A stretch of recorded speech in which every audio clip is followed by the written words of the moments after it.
Ladies and gentlemen, good day and welcome to the Minda Ltd Q1 FY2025 earnings conference call.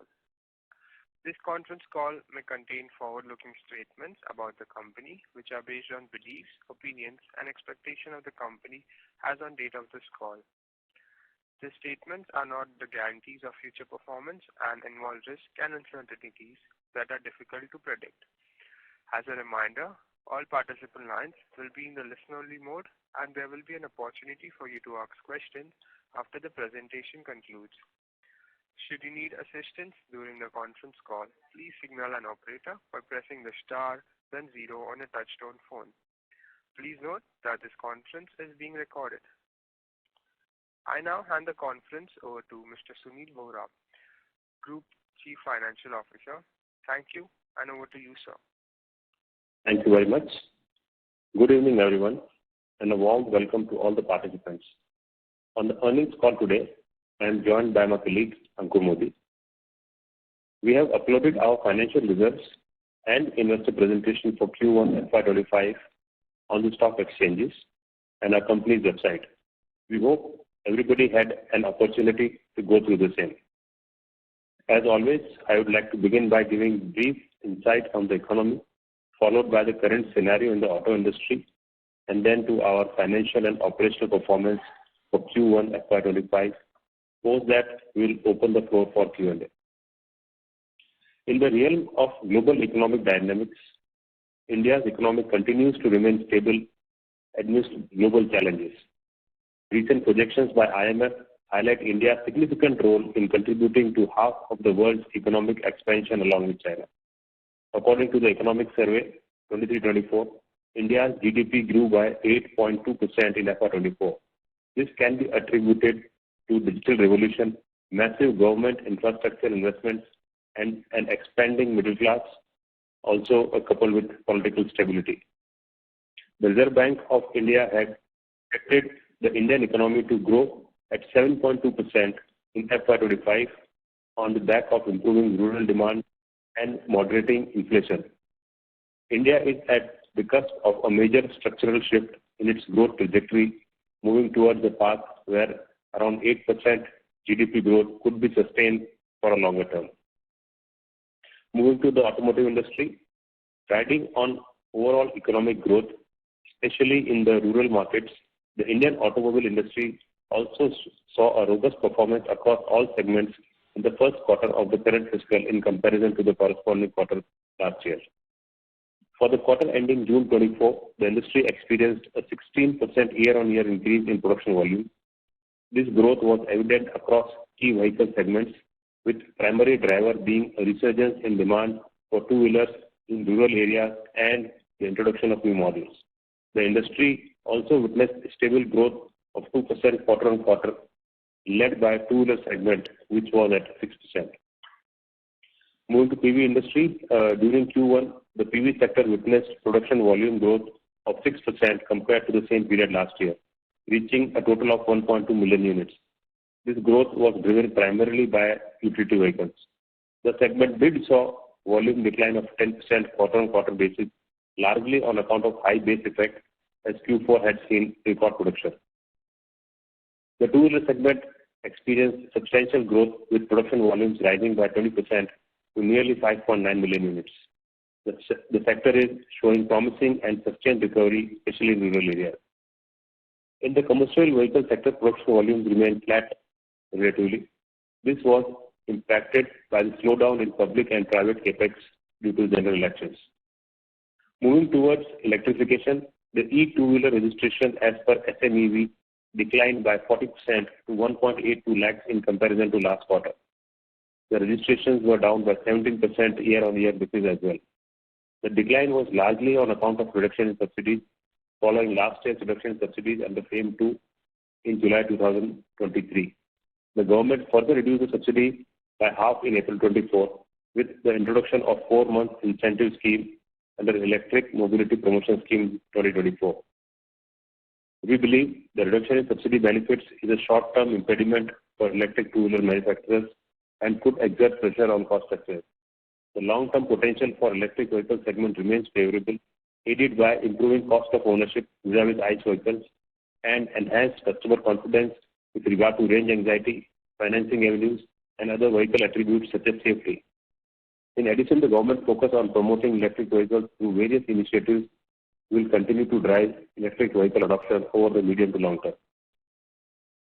Coming to financial and operational performance, you may refer to slide number 7 and 8 of the presentation. Uno Minda delivered a strong financial performance in Q1 marked by robust revenue growth and improved profitability. Consolidated operating revenues surged by 23% year-on-year to 3,818 crores, driven by broad-based growth across key product lines. Notably, the lighting, alloy wheels, switches, sensors, and controller segments exhibited strong performance. EBITDA for the quarter reached 408 crores, reflecting a 24% year-on-year increase. EBITDA margins were in line with the margin of Q1 in previous years, despite higher employee and administrative costs.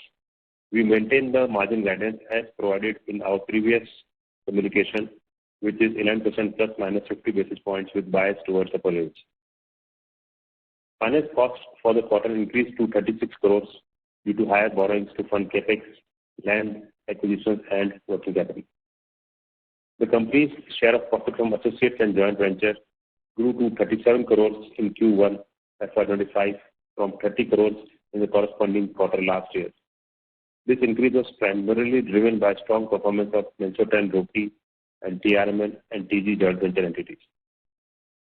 Uno Minda's total attributable profit increased by 15% year-on-year to 199 crores in Q1, reflecting the overall robust financial performance. Now moving to the business segment-wise performance, you may refer to slide number 11, starting with switches. Our switching system segment demonstrated exceptional performance in Q1 FY25, generating revenues of 958 crores, contributing significantly to 25% of our consolidated revenues.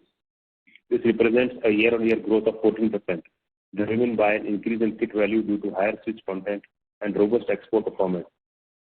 Notably, two-wheeler switch exports recorded highest ever in the current quarter. Moving to lighting, the lighting business continues to be a key growth driver, contributing significantly to complete performance. In Q1 FY25, the segment generated impressive revenues of 894 crores, representing a 26% year-on-year growth and a substantial 24% share of consolidated revenues. The four-wheel lighting segment has been particularly strong, driven by successful launches of new products, including another long tail lamp for a major OEM. Additionally, two-wheeler lighting division has exhibited robust growth, supported by overall two-wheeler market expansion. The commissioning of phase 1 of our new four-wheel lighting plant at KED in Q4 FY25 is expected to further bolster our capabilities in this segment.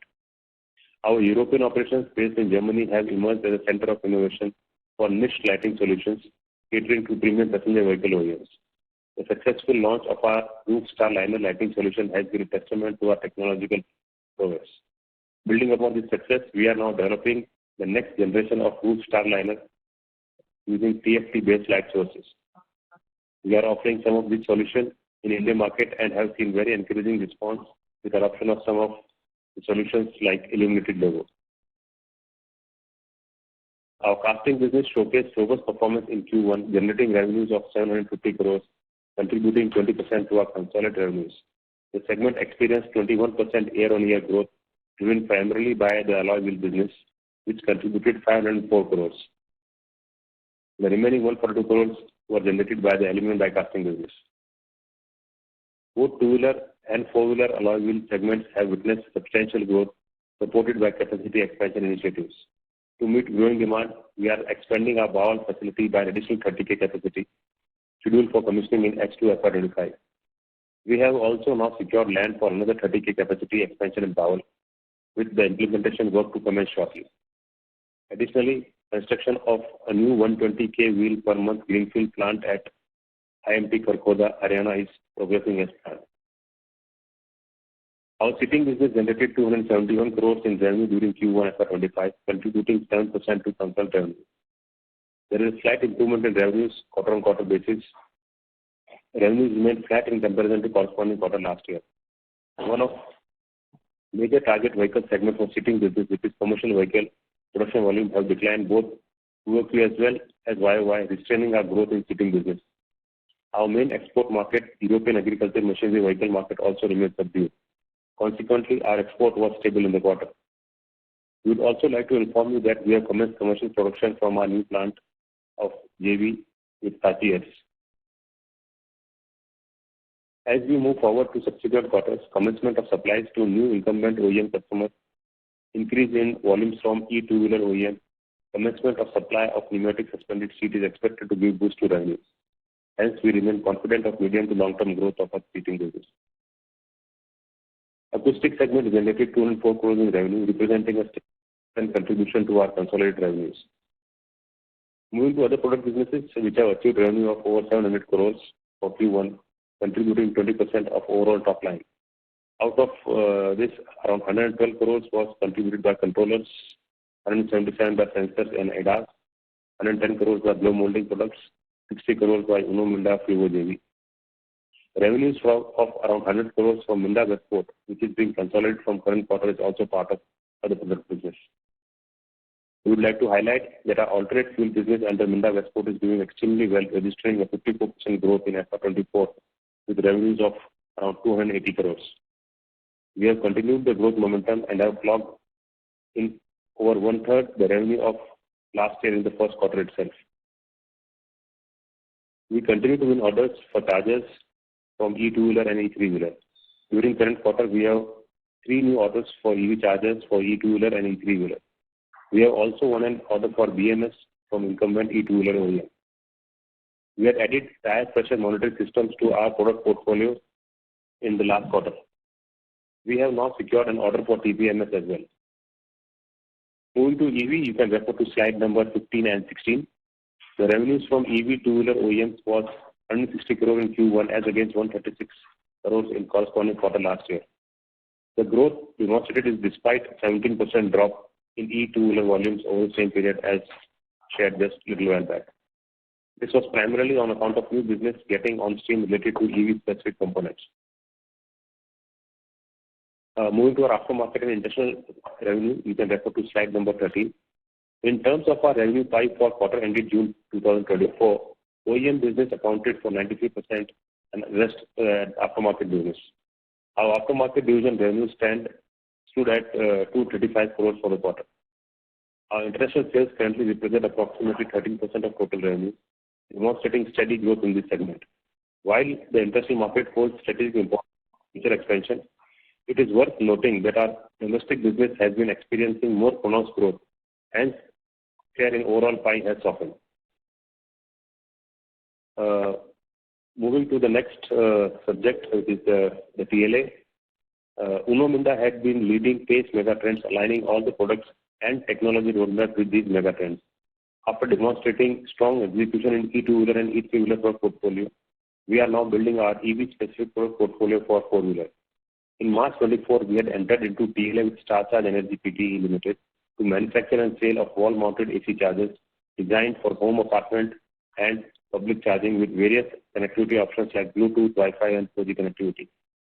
In June 24, we have further entered into TLA with Shuzo Innovance Automotive for manufacture and sale of select high-voltage category electric vehicle products for passenger vehicle and commercial vehicle in India. The select EV products include charging control unit, EV inverter, EV motors, next generation 3-in-1 electric drive systems, or commonly called EXL. This partnership will significantly expand our E2 product portfolio, enabling us to effectively cater to growing Indian EV market. Innovance is an established player with over 2 decades of experience in industrial automation and drive technologies. Minda aims to further strengthen the partnership by transitioning it into a JV subject to necessary approvals. As the PV EV volumes pick up, we have started receiving RFQs for domestic manufacturing, including StarCharge and Innovance products. Currently, we are working on 7 products, which are battery disconnect unit, AC charging cable, low voltage and high voltage integrated onboard charger and DC-DC converter, AVAS, telematics, and electric drive unit, or EXL. EXL is a combination of e-motor, inverter, and reducer integrated in one unit, commonly called 3-in-1. Amongst them, battery disconnect unit is already under production, though as per the design and specification from OEM, we will gradually look to develop the full capability in-house. As was announced earlier, we have already won an order for AC charging cable from a PV OEM and low voltage charging unit from EV LCV. AVAS and telematics are mainly level of development from our existing two-wheeler EV specific portfolios. Moving from electrification to another mega trend, which is equally strong, is personalization. We have capitalized on personalization mega trend with our innovative lighting solution, alloy wheel, diversified sensor portfolio, to name a few. Recently, we have another exciting product, which is sunroof. On 1st August 2024, we entered into TLA with Aisin Corporation Japan to manufacture sunroofs in India. Aisin is a Fortune Global 500 company and has been consistently ranked as a top 10 global tier 1 automotive supplier. Aisin also holds the largest market share in sunroof product segment in Japan, supplying multi-panel, panoramic, and standard sunroof. Sunroof penetration has witnessed a five-fold jump in the last 5 years, presenting a compelling market opportunity. Through the synergy of our combined expertise and production capabilities, we aim to establish ourselves as a front runner in the burgeoning sunroof market. We are pleased to inform you that we have also secured an order from one of the OEM with expected SOP in Q4 of FY27. The board has also approved capital expenditure of 63 crores for the new plant to be set up at Bawal in Haryana. Moving to strategic business updates, we are at the last leg of merger approval for COSI joint venture entities with Uno Minda Ltd. The final NCLT hearing is scheduled in this month. We expect it will take a couple of months post-approval from NCLT to receive orders and file with ROC to complete the merger exercise. As we had informed earlier that our joint venture partner for speaker business, which is Onkyo Japan, had filed for bankruptcy, we have been discussing with the court-appointed CRO to buy Onkyo's stake in JV to make it our subsidiary and to ensure continuity of business. CRO has now approved selling its stake to us. Consequently, the board has also approved increasing stake in Minda Onkyo from 50 to 99% in phases. Moving to the next important subject, which is ESG. We are pleased to inform you that Uno Minda, through its CSR Foundation, has inaugurated its third school in Punapalli village, Hosur, in April 24. The school has state-of-the-art facilities and infrastructure spread across its huge campus of 7.62 acres with current capacity of 800 children.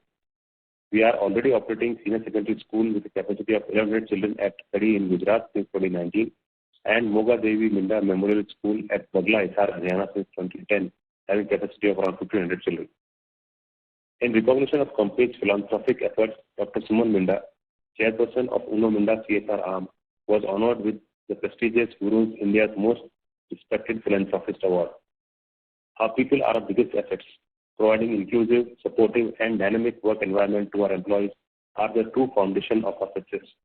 Uno Minda has been recognized as one of India's best 50 companies to work for in 2024, as well as one of India's best workplaces in auto and auto component by Great Place to Work Institute for our people-centric approach. Our CMD, Mr. Nirmal Minda, has been recognized as one of India's most trusted leaders 2024 by Great Place to Work Institute. This prestigious award acknowledges Mr. Minda's visionary leadership, unwavering commitment, and dedication to cultivating an exceptional workplace environment. Moving forward, the outlook for the industry and company remains very promising. We are expanding in almost all our product lines, along with continuous addition of emerging technologies through our in-house R&D center, CREAT, combined with globally renowned partners. With our existing diversified product portfolio, new product and technologies, we are confident of sustained outperformance over a long term. With this, I would like to now open up the floor for questions. Thank you very much. We will now begin the question and answer session. Anyone who wishes to ask a question may press star and 1 on their touchtone telephone. If you wish to remove yourself from the question queue, you may press star and 2. Participants are requested to use handset while asking a question. Ladies and gentlemen, we will wait for a moment while the question queue assembles.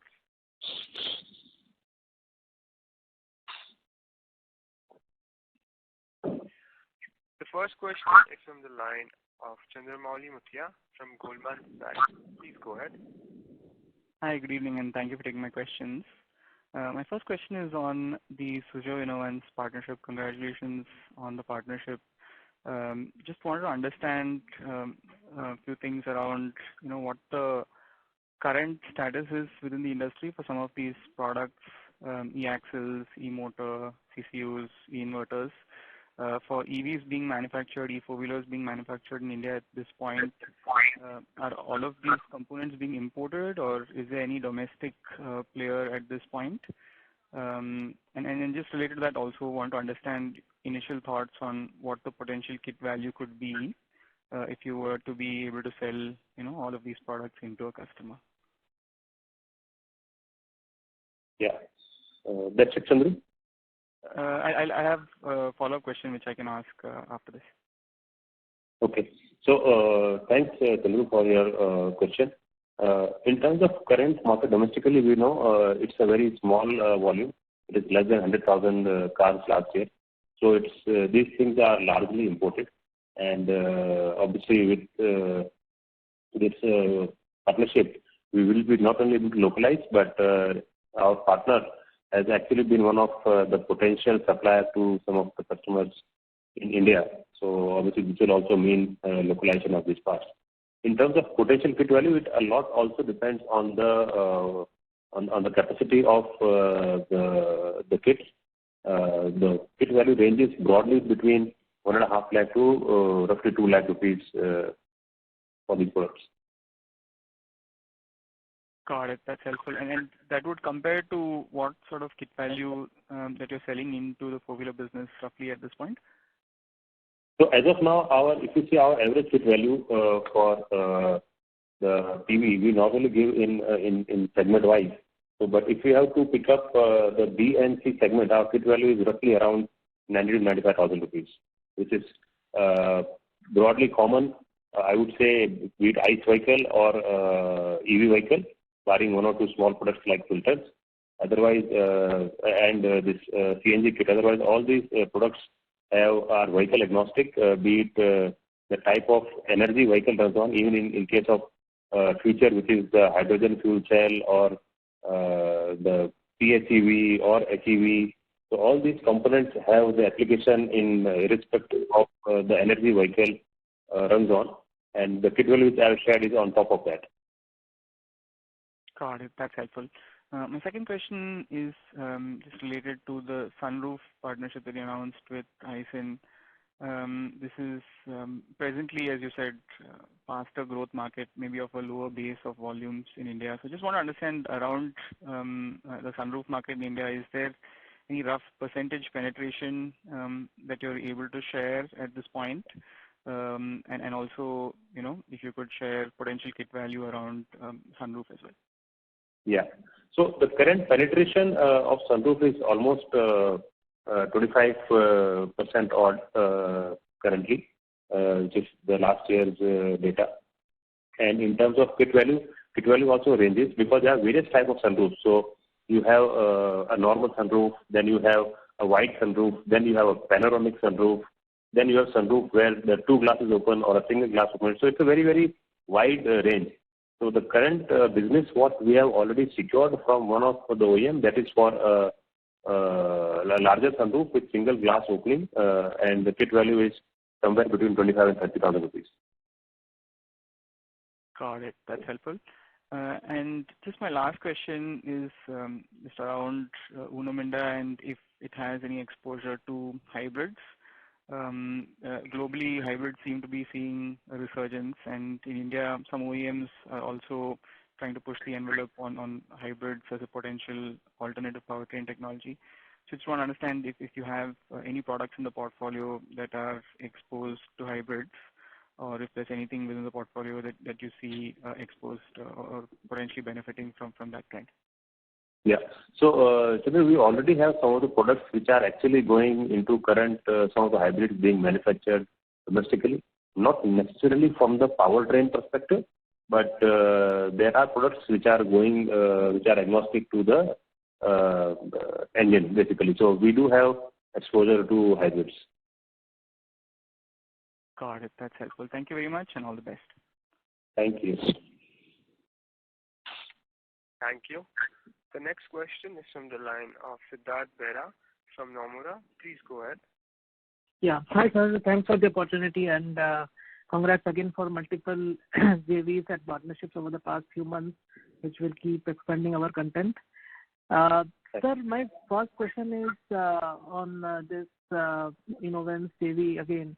Can you share some timelines and some investments, ballpark if you have, which can go into these segments, and any timelines by when can we see production sort of happening?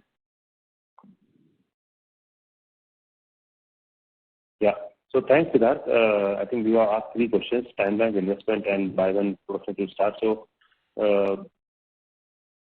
currently, the team is working on preparing a detailed project report, and you'll appreciate this is a large project, and it will have significant investments.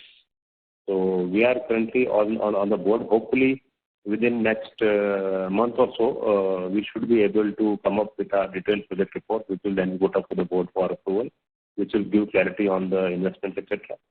In terms of timelines, as you would have seen that we have clearly mentioned that while we are entering this into a TLA, our endeavor is to convert this into JV ASAP, subject to the government approvals. And you'll appreciate this will come under the PN3, and we will have to take multiple approvals from the government, for which the process has already started. And we are expecting almost around 3 to 4 months for those approvals. I'm sharing little aggressive timelines. In some of the cases, it has what we understand has taken even more. But our target is to get this approval in around 4 months or so. And by when production, obviously, once we have our project report approved by the board, then we'll be able to tell you about the timelines on production as well. Got it. And generally, sir, in these components, could you be possible to highlight generally what are the asset turns and sustainable margins we can sort of expect, say, in the medium term when it stabilizes and all? No, I'm sorry, that I didn't get the question. Saying sustainable margins for these products over medium term. Yes, for the CV products. So that, as I said, hopefully I should be able to respond to all these questions once we have a clear detailed project report, because all these numbers will come from them, be it profitability expected or be it the asset turn.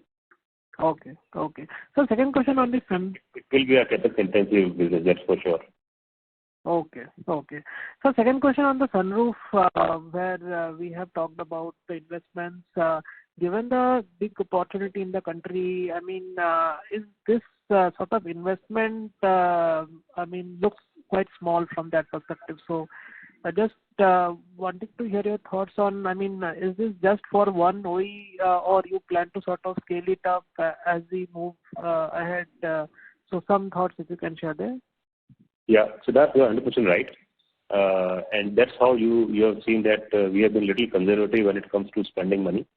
So the initial investment what board has approved of around 63 crores, that is primarily for the business which we have already secured. So it is obviously to support that customer with a little bit of capacity, maybe roughly around 20% capacity surplus. But as and when our objective is once we have this plant stabilized, constructed, we intend to sort of showcase this to other customers. Not that we are not going, we are already there, but once other customers also see that Uno Minda now actually building up the capacity for sunroof, that will create that confidence for getting more business. And as we got more business, obviously we will then have to go to the board again for incremental investment.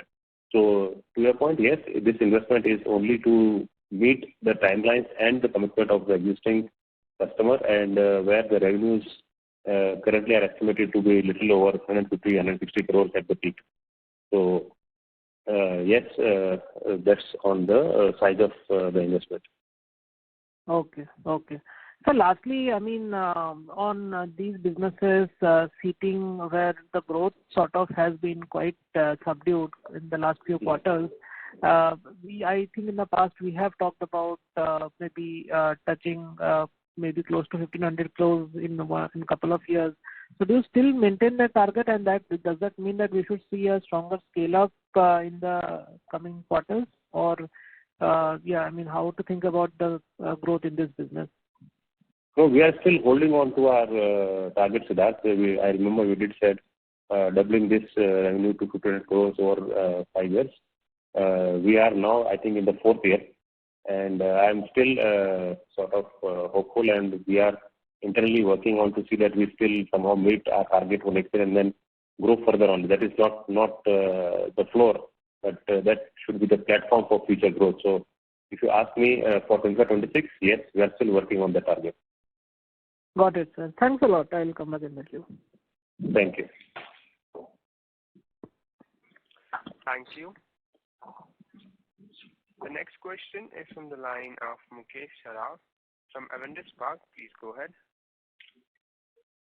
Yes, sir. Good evening, and thank you for the opportunity. First question is on Innovance again. You had mentioned in your opening remarks that some of the OEMs, were anyways potentially looking to buy from Innovance. So should we kind of look at this like probably you already have, some soft kind of understanding with OEMs before even like you have started the project? So should we kind of look at it that way, that there's this confidence that you will get orders through because of that? So, Mukesh, I think you know us very well for past many years. So our strategy always has been we commit capex only once we have some visibility on the customer. And this product specifically being a capital-intensive product, definitely we would like to have some sort of direction from our customers that yes, we are likely to sort of secure some business. So yes, we are in discussion with some of our customers, but it's always like we need to have that order in hand, which is not there as of now. Right, absolutely. So the reason I asked this question, sir, in two-wheelers under the EV segment so far, we have seen a different strategy from some OEMs who want to kind of in-source most of the components. So do you think, say now that you have seen this EV segment now for the last couple of years interacted with so many more OEMs, do you think that there is, when you are seeing that OEMs are looking to also outsource a lot more now, or, how is that decision changing in the last couple of years? Mukesh, it is very, very customer specific, and I think we did speak about it a couple of quarters back that being at the infancy stage and markets are still developing, and it will take few years to settle down as to what customers want to in-house, what in-source. Still, we are seeing those patches where people are sort of building their strategy. So it will be little premature to conclude that this is the way it's going to be for the future. Right. Understood. And next question is on these new projects. I did notice that you are having 4 projects that are going to be coming on stream in F25. While there's been some change in timelines in 2 or 3 of them, I think there's a couple of quarters, maybe 1 or 2 quarters delay. So I hope that's just an operational kind of a delay, and we should see all these 4 projects getting operationalized in this year itself, F25. No, absolutely, Mukesh. No, because versus last quarter, I saw some change in the timeline from the SOP. That's the reason I'm asking. Actually, this was into civil alloy or Bauer. No, I think we discussed also that land acquisition being delayed. So finally, what we did was that project approved by the board was for 60K. Of that 60K, 30K we have somehow tried to manage within the existing space. And now finally we have got the land. Only last week we have been able to win through the bidding process through the HSIDC, Haryana. Sure. And now we have this land, and hopefully the rest of the project will get started. So yes, to that extent there is a delay in the project. Otherwise, normally they are all operational. Sure. Thank you for that. And just last bit, I noticed again, until last quarter you had been providing this EV order book, but I think this time around you have not provided that. Any specific reason? So, Mukesh, I think we have been discussing that also, because initially we started giving because there was a lot of skepticism in terms of whether we will have any business or whether there is enough business being secured. So we have now established a track record. We are already supplying almost all these components to the EV players. So I think that was the key reason that we said. Because there was also a lot of what we call uncertainty in those volumes, because some customer will give you X volume, somebody will give Y volume, and there was some flexibility as well. So somewhere the volume was expected was higher, somewhere lower. So we thought it's better not to deal with some of those uncertainties, and it was felt best to sort of do away with that. And that was anyway limited to only one of the small segment, which is not even like 10% of the group revenues. Sure. No, understood that. Understood. Thank you so much. I'll get back to you. Thank you. The next question is from the line of Minda Ltd from Anand Rathi Institutional Equities. Please go ahead. Yeah, thank you so much for the opportunity, sir, and congratulations on the new partnership announcements. Sir, on the both Asin, Sunroof and Suzhou, any revenue or market share targets we have for this business over a medium to long term? And particularly on the Sunroof business, any profit margins what we can achieve for this business? Yeah, so thanks, Mumuksh. In terms of Asin and Suzhou, so our target for every business we operate is in the medium term, we should reach 30% of the domestic share of business. So that remains our target. While we are still building those businesses, but you said what should be our medium long-term target? I think that is our medium long-term target, and we're not changing that target. In terms of profitability, it is little early to comment on profitability as of now, but we do expect it to be in line with our average margins. But to be more precise, maybe we can comment on once we start production in these businesses. And initially, because you have all the costs and not the revenue. So initially for first 2 years, normally you have a lower margin, or in fact, the first year is normally a loss situation because of ramp up and all those stuff. So normally we can look at third full year of operations, and we do expect these projects to deliver those kind of average sort of margins in the third full year of operations.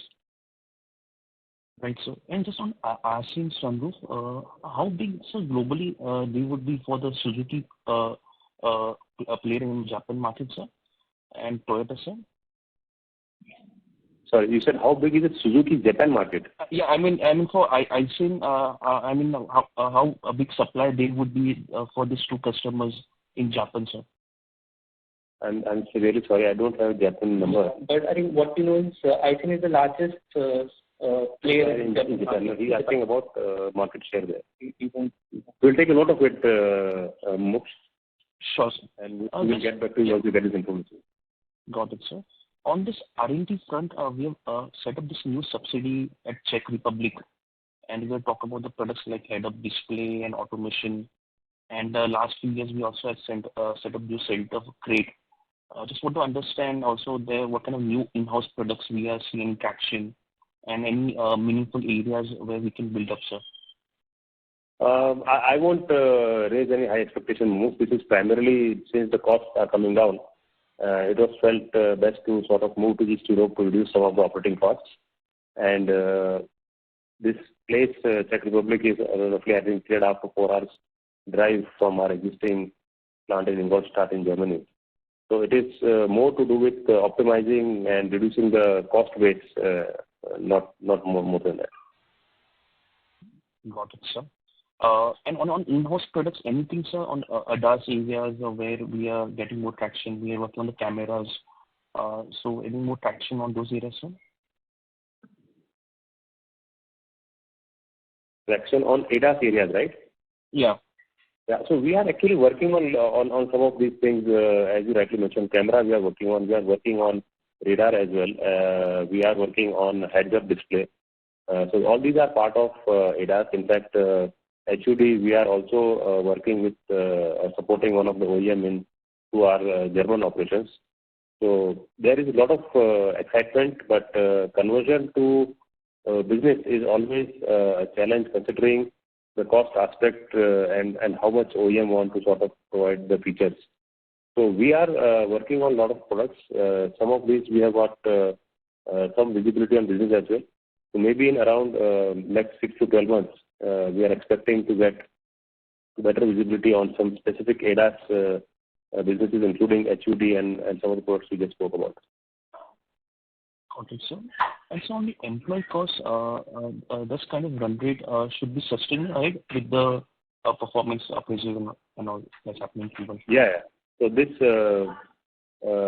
manpower cost factors in all the appraisal cycle for the current year and also the growth. So if you see, largely half of the manpower in cost increase is because of the incremental or increments given to operators and staff across the board, and half is roughly on account of increased scale and volume.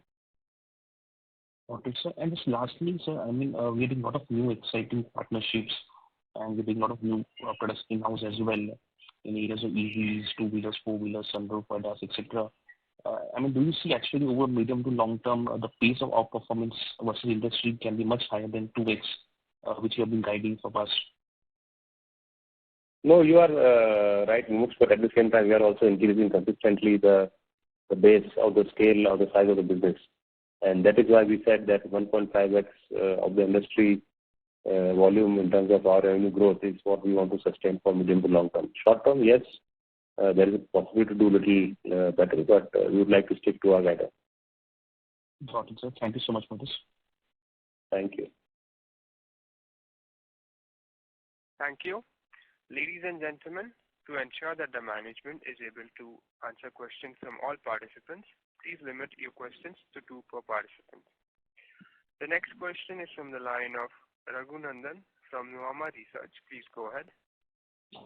Thank you, sir, for the opportunity. Congratulations on good set of numbers and also the tie-up. Thanks, sir. Sir, firstly on the sunroof business, what would be the current import share for sunroofs, which provides a potentially large opportunity for us? Mm-hmm. I don't think I have a readily available Raghu, current import share for sunroof, but we'll definitely get back to you on this. Sure, sir. And secondly, in EVs, given that you have been growing there, how would you see the revenue timeline of crossing 1,000 crores and over the next few years going towards 3,000 crores? Would FY25 and 27 be reasonable targets? So, EV revenue timelines of 1,000 crore plus, I think it is, I would say, even in next 12 months possible. Because when we are saying EV, I am assuming we are covering EV across the board. So I think we will cross even much more than 1,000 crore in the coming year for sure. Because if you see the number which I have shared, even this quarter we have delivered only for a two-wheeler segment or three-wheeler almost 160-170 crore of revenue. In last quarter was 180. So that itself is like 800 crores of revenue. Plus, we have other EV businesses for LCV, etc., which is not part of this business, LCV, MPV. So, I think 1,000 crores is something we can cross next year itself. And 3,000 crore is, I don't want to second guess. I think a lot also depends on industry volumes and also the Innoviz business TL what we have just done. So that SOP is going to take some time after approvals. So with Innoviz coming on board, I think we will soon hit that 3,000 crore mark again. Got it, sir. And lastly, on FY25 capex, X of Innoviz, 1,300 to 1,400 crore would be a fair estimate? Yes. Thank you, sir. Wishing you all the best. Thank you. The next question is from the line of Amit Hiranandani from SMIFS Limited. Please go ahead. Hi, team. Thank you for the opportunity. Sir, my question pertains to the sunroof business.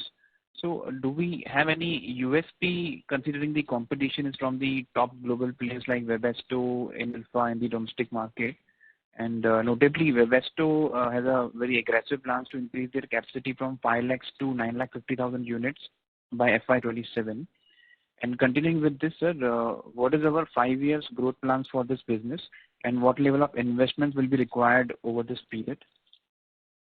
Yeah. So Amit, if you would have noted, we just shared a little while back that as of now, the current business or the current TLA which we have done covers only a small portion, and even the capex what we have just shared of 63 crores, it covers only one customer, and that can deliver sales of roughly around 150-160 crores, which is what the customer has sort of guided us. We are currently working on sort of building the business case for this, and how do we reach the market share of 30% we just spoke about over the next 2 years. So we are currently in discussion with a lot of our potential customers, and at this point it's difficult to sort of comment on the volumes. But in terms of USP, definitely we are whatever business we operate, the USP has always been sort of a technical edge and also localization, and third is the cost competitiveness, and fourth is what normally we call this QCDD, quality, cost, delivery, and development. So while we are still working on it, we are also working with our partner to develop sort of sunroof for Indian market, which is a low cost sunroof, specifically if it can be designed for the Indian market. So we are working to build on our USP as well as we sort of start this journey. But yes, you are right.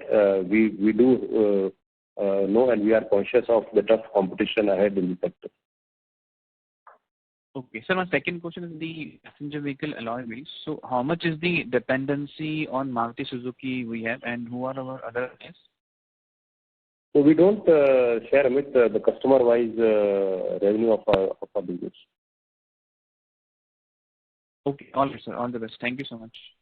Thank you, Amit. Thank you. The next question is from the line of Aditya Jhawar from Investec. Please go ahead.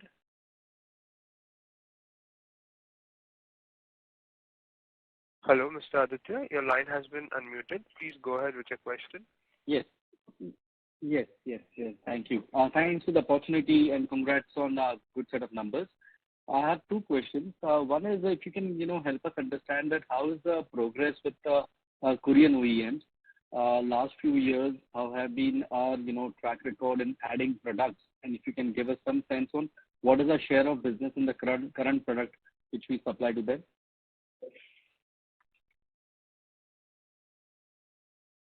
Mm-hmm. Yes, so that's the first question. So should I take up the second?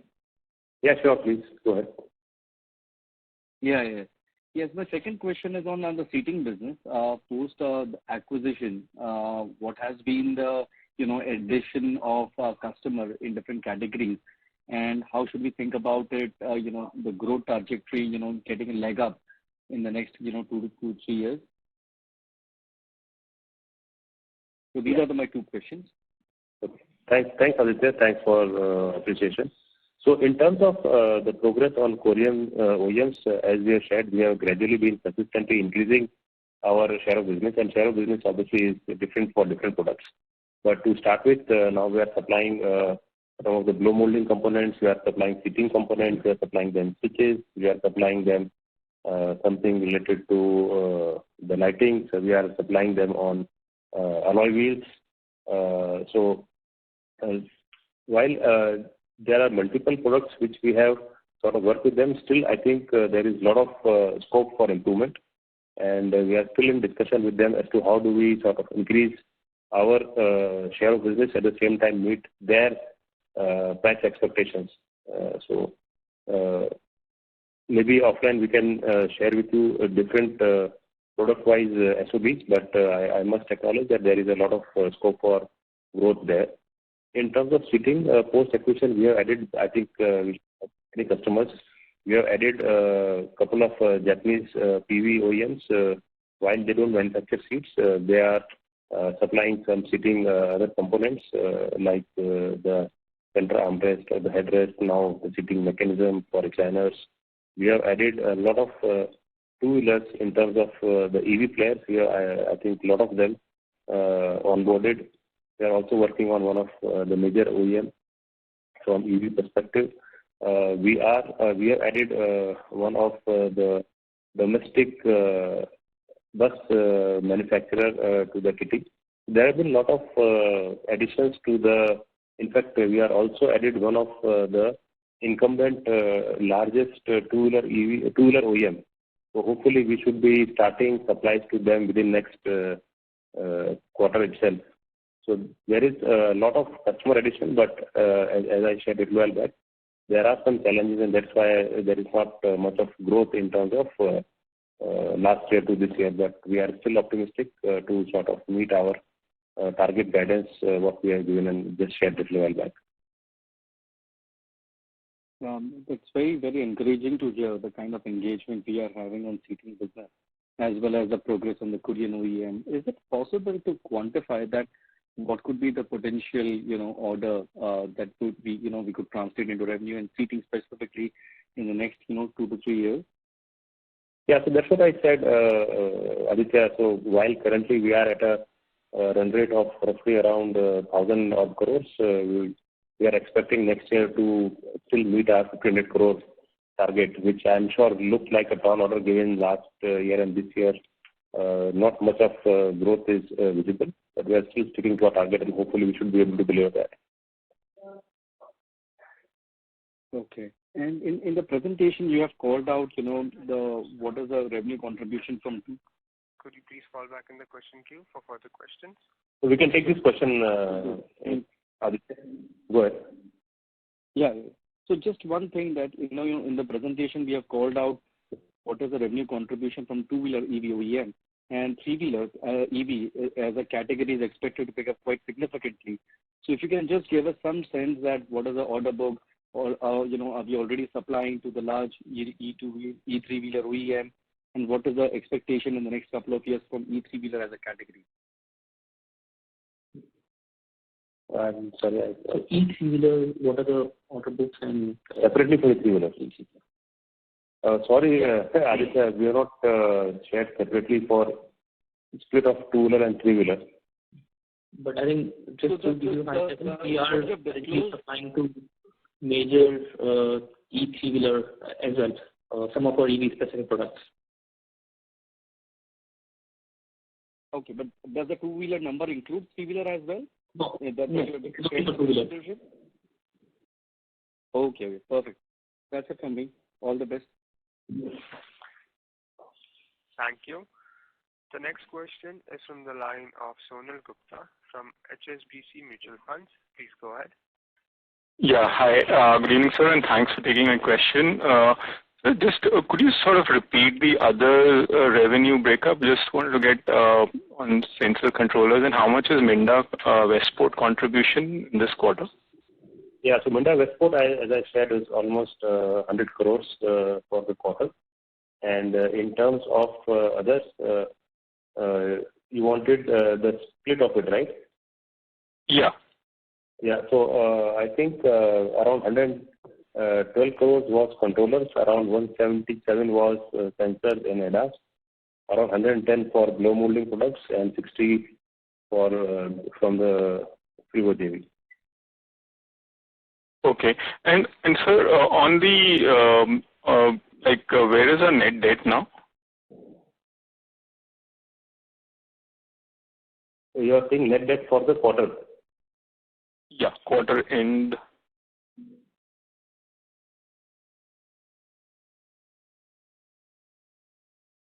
Yeah, so our net debt to equity was 0.23, and gross debt to equity is roughly around 0.36. Okay. And sorry, so in terms of just trying to understand, in terms of the capex plans, where we're sticking with the 1,400 crores sort of a number. Yes, you are right. And to be a little more precise on the net debt, as at 30th June, it is around 1,800 odd crores. 1,800 odd crores net debt. Yeah. Okay, sir. Great. Thank you so much. Thank you. Thank you. Thank you. The next question is from the line of Sabyasachi Mukherjee from Bajaj Finserv AMC. Please go ahead. Yeah, hi. Thanks for the opportunity. I have just two questions. So first is on the potential kit value.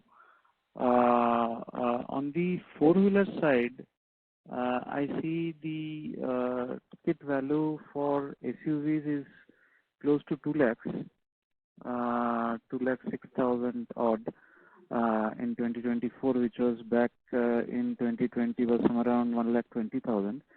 Now, with this sunroof and e-axle and charging, chargers and all, are these included in, or one needs to add the kit value to this 2 lakh? No, thanks, Sabyasachi. I think it's a good question. It is for us also a feedback. We should have mentioned it. Sorry for that. So this kit value is for all our existing products, and the new products like sunroof obviously is not part of this because it has been done now. So we normally update the kit value only on an annual basis. So sunroof is while a EV agnostic product, it has been added now, so it's not part of it. And also all these kit values exclude the EV specific components. So that is all in addition. Even same goes for the two-wheeler as well. Okay. So I think you mentioned the potential addition or the content value for e-axle would be somewhere around 1.5 to 2 lakh rupees, right? Yes. So basically, if I add that number, the kit value for four-wheeler can go up to as high as 4 lakh for us. That's right. Okay. And very similarly on the two-wheeler part, and I'm focusing on scooters for the kit value, which is roughly 15,000 odd. These would be ICE only? Yes. For EV, how much it would be? So it is, you can refer to slide number 15. We have tried to give you what is the existing ICE and what is built up for products which are under supply and what are in pipeline. So overall, around 35,000 rupees. Okay, got it. But existing ICE in that slide was 9,300. So I got little confused. So 15,000 for, because I mean electric. We are taking, so there we are taking economy, and from that economy we have to reduce filters, because filters we don't have application in EV. Okay. So that has to be taken out. So that has been adjusted from the base value. Okay, and only the powertrain agnostic piece of it is 9,300, and then we have EV specific additions that takes it to 35,000. Yeah. That's the correct understanding, right? Okay. Yes. Got it. That's all from me. Thank you. Thank you, Sabyasachi. Thank you. The next question is from the line of Abhishek Jain from AlphaStreet Advisors. Please go ahead. Thanks for opportunity, sir. But in this quarter, we have surpassed the last quarter revenue, and despite that, our operating margin remained muted around 10.7%. So just wanted to understand what would be the key figure for the operating margin expansion, and what is your guidance for FY25? So Abhishek, I'm not sure if we have shared with you earlier, but we did share on the call that we have to see our business on a quarter-to-quarter basis, last year versus this year, because there is not only seasonality factor, but also a factor of the price increase and some settlement with our customers, which normally tend to happen in Q3 and Q4 at the maximum. So if we have to compare, I would appreciate we compare on a Q1 to Q1 basis and not necessarily on Q4 to Q1 basis, because that will always be there. If you see last many years, I think you will get the same sort of trend.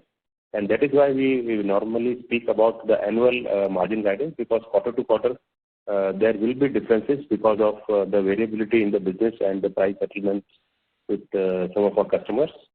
Otherwise, the margins or the gross margins are broadly in the range what they were last year. So if you see the gross RMC, gross RM for last Q1 and this Q1, it is broadly in line.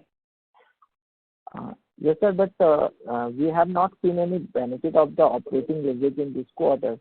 And just wanted to understand, you had also guided that you are operating margin of 11.5% for the whole year FY25. Would you maintain this guidance of 11.5%? So I think that also I said, Abhishek, in my initial sort of update that we are maintaining our margin guidance as we shared in May, which was while the guidance was 50 basis point plus minus 11%, we did mention that we are still expecting to be at the upper end of the guidance, and we are still holding on to it. Thanks, sir. And my last question on this acoustic business where we have seen degrowth. This is because of some issues on this export side. So, can you? There is no export, Abhishek. It is primarily to do with our European operations, where obviously the volumes are a challenge. So, acoustics has a large part which is in Spain. Okay. So, what is the guidance for that business for the whole year revenue growth? Sorry? So, what is your guidance for the whole year revenue growth for that particular segment? No, we are expecting to be broadly in line, what we call Abhishek. Okay. So, in India business, we will be broadly in line with the industry growth, but there are challenges from European side. Thanks, sir. That's all from my side. Thank you.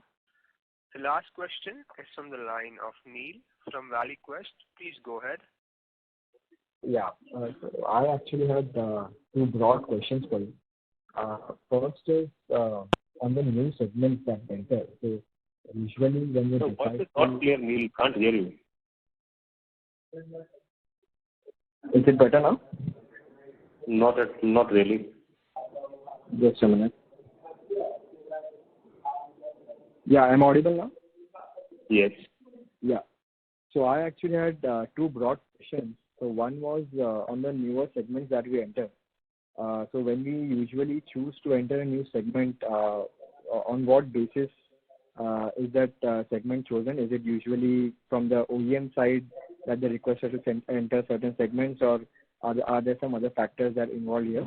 And second question is for the next 2-3 years as we enter newer business lines, which areas would we specifically focus on? I don't want the specific parts, but just keen to hear as to what areas you feel have the most potential to scale up going forward, and also what areas would you like to avoid at all? Yeah, these are the two questions. Yeah. So thank you very much. So the new segment entry basis, so we have discussed and shared this, that the way we have grown this multiple businesses in the group, Neil, is we have been working proactively with our customers on various fronts. Understanding what are the customers' pain points, identifying opportunities where we can convert imports into domestic production, which is localization, and also looking at businesses which are synergistic, and last, the businesses which are maybe the sunrise businesses or where we are seeing some significant growth potential. So these have been the levers we have always consistently been working on, and most of the businesses you see we have added in past few years have been emanating out of this strategy. In terms of next 2 to 3 years, new business line and which areas to focus on, we have been aggressively working on building our EV portfolio, and you would have seen this, some of the partnerships which we have done in last few quarters. Our endeavor as we move forward is more towards building more vertical growth and less on a horizontal growth. So what I mean is how do we go deeper into our existing businesses, be it domestically or through exports, and maybe add little less in terms of wider products. But obviously we don't want to get into powertrain business, or you asked what areas avoided. We don't want to get into direct engine parts or engine manufacturing, or we don't want to get into a tire manufacturing or a body manufacturing. So these are some of the products which are obviously which we want to avoid in terms of our strategy. Okay. Thank you and all the best. Thank you. Thank you, Nidhi. Thank you. Ladies and gentlemen, that was the last question for today's conference call. I would now like to hand the conference over to the management for their closing comments. Thank you. I would like to thank everyone for joining the call. I hope we have been able to respond to all your queries adequately. For any further information, we request you to please do get in touch with us. Stay safe, stay healthy. Thank you once again. On behalf of Minda Ltd, that concludes this conference. Thank you for joining us, and you may now disconnect your lines. Thank you. Thank you.